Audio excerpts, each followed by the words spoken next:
Balik politika pala si Star for All Season Vilma Santos dahil nakatakda siyang tumakbong gobernador ng Batangas sa darating na 2025 election.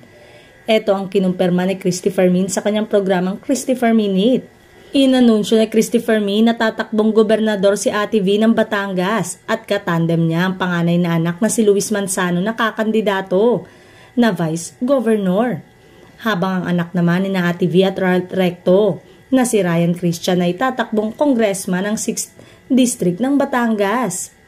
Kaya tiyak daw na magiging magandang labanan sa Batangas sa darating na eleksyon dahil sanib puwersa mag-iina.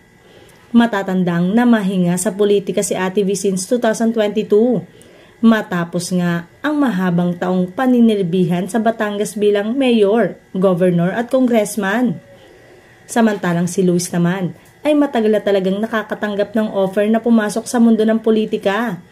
And apparently, ay nakapagdesisyon na nga ang TV host na sundan na rin ang yapak ng ina at ng kanyang stepfather. Sa latest Instagram account ni Luis ay ibinahagi niya ang bagong family photo nila.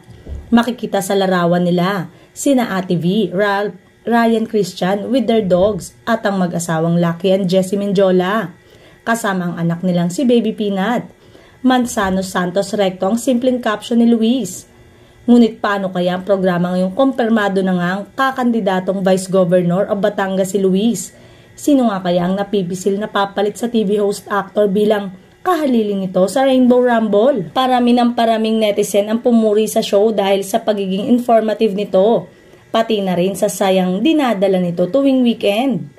Pinuri rin nila ang galing ni Luis sa pagiging host kaya sana daw ay katulad din ni Luis ang papalit sa kanya.